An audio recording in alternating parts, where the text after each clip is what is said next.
Ito po ang sinabi ni BP Sara tungkol po sa kanyang mga nag-aakusa sa kanya. Basahin lang natin ha. Basahin lang po natin ng mabilisan. Mga kababayan, last year the House Committee on Good Government and Public Accountability launched a full-blown fishing expedition searching for anything that could be twisted into grounds for impeachment. O, di ba?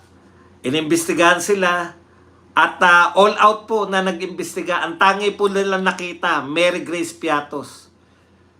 May bintang po ba sila kay Mary Grace Piatos? Nahanap po ba nila si Mary Grace Piatos? Si Mary Grace Piatos po ba may lumantad na nagsabi na ako si Mary Grace Piatos at binigyan ako ng pera ni BP Sara? Wala po.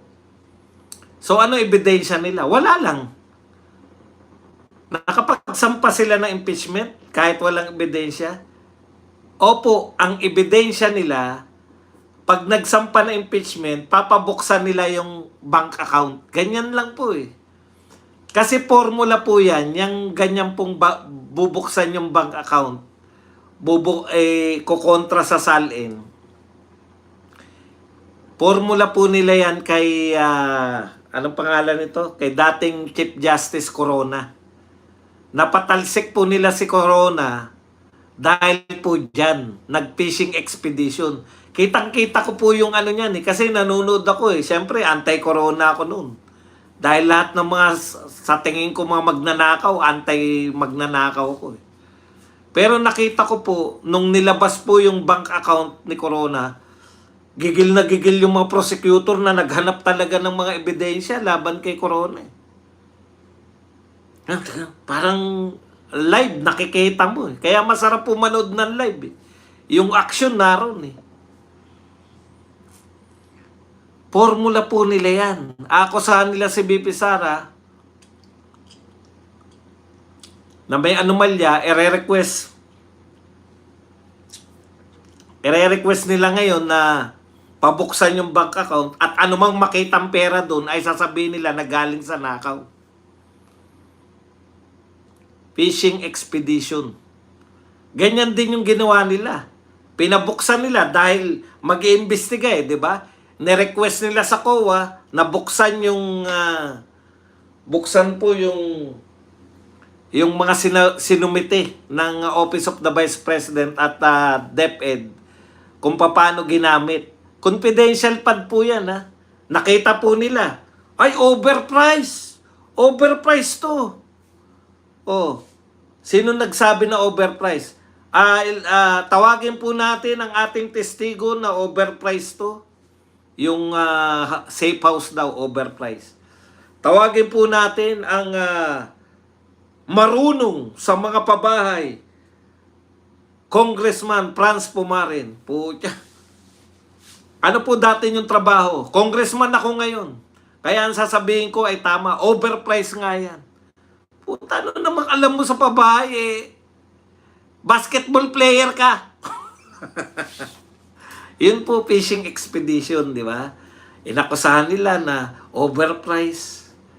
Kasi ganito lang yung presyo ng hotel. Presyo mo sa hotel yung tagong bahay. Kaya ngayon, ito ng pagkakataon, mga bumubula na bibig, di ba? Ng mga makabayan lang. Saan ba yung mga safe house na yan? Bakit nyo gustong alamin kung saan yung safe house? Safe house nga, hindi na safe yun. Diyan pala nagtatago. Patay na. Fishing expedition lang talaga eh. Nakakita ng Mary Grace Piatos. Mary Grace Piatos. Mr. Chair, pwede po bang imbestigahan natin ang NSO? NSO pa ba? Philippine Statistic, kung ano man ang tawag doon. Kung totoong tao to si Mary Grace Piatos, puta, headline. Ito naman yung mga bayarang media. Headline. Tignan nyo yung headline ha. Walang there is no Mary Grace Piatos according to NSO. Puta, wala pala si Mary Grace Piatos. Gulat na gulat sila. Naku, wala palang Mary Grace Piatos. Ganun din ang ginawa nyo sa 11 days eh. Walang anomalya yung 11 days. 11 days? Ha? Nako, paano nagastos yun? 11 days? Imposible, imposible. Mabaliw-baliw na yung mga bayarang media eh. Sa pagpapakalat. 11 days? Paano ginastos yun? Pukin na. 1 billion nga, kaya mong gastusin na isang araw. Hindi naman pagkain yun eh. 11 days, kakainin ba yun? Ano yun, mabubulunan? Pwede ka pong, nakita nyo na ngayon. Isang araw, pwede kang gumastos ng bilyon-bilyon. Di ba? Ginugulat lang ng media. Mary Grace Piatos. Yan lang po ang fishing expedition nila. Ang tagal pong inimbestigahan. Alam nyo po kung saan tumagal yung mga drama? Bakit hindi nagpapakita? Hindi po pwede yan. Hindi po pwedeng hindi niya ipaliwanag yan. Talagang meron talagang tinatago. Opo, tinatago po kasi confidential eh. Confidential to ha. Itago natin to. Okay lang. Ngayon na naman. Then came the revelation that signatures for my impeachment were being courted in exchange for budget allocation. Several lawmakers themselves recently confirmed how the constitutional process was being cheapened and reduced to a marketplace. Di ba? Okay. Another fishing expedition is now being launched as they scramble to weaponize any accusation they can manufacture just to create a semblance of procedural legitimacy for an investigation. Kaya yung ginawa ni Professor, di ka nahihiya, Shelo? Professor Shelo Magno. Yung buong bigat ng tinatawag mo yung sarili mo na professor tapos nagpapagamit ka lang para siraan si Sara Duterte. Aminado po si Shelo Magno. Wala dun sa sandamakmak na papeles na dala-dala nila sa ombudsman.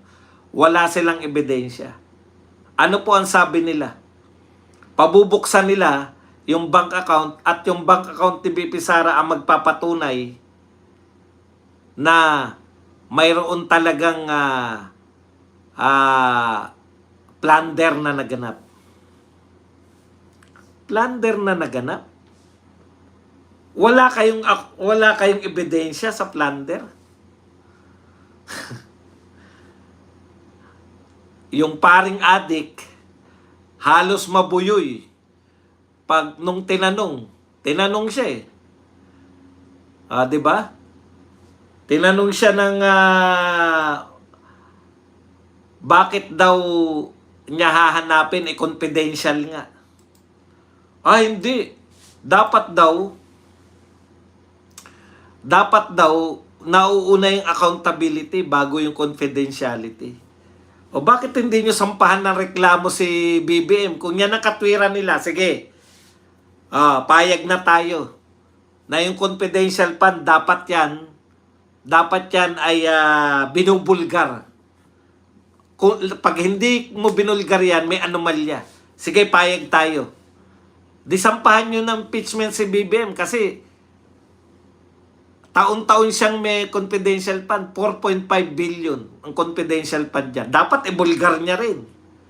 Hindi. Kasi adik ako eh. Yun na lang ikatwiran mo, Father. Hindi. Kasi adik ako. Maniniwala pa kami. Kaya ako inakusahan si BP Sara dahil adik ako. Sinisira nyo lang yung sinisira nyo lang yung simbahan natin eh. Sinisira nyo lang yung pagiging katoliko namin eh. Ayan, eto po, sabi, hindi credible na, sabi ni Ryan Lingo, hindi credible na witness si Orly Gutesa dahil hindi siya kriminal. Mas credible witness si Madriaga dahil nakakulong siya sa kasong KFR, kidnap for ransom. Tignan niyo.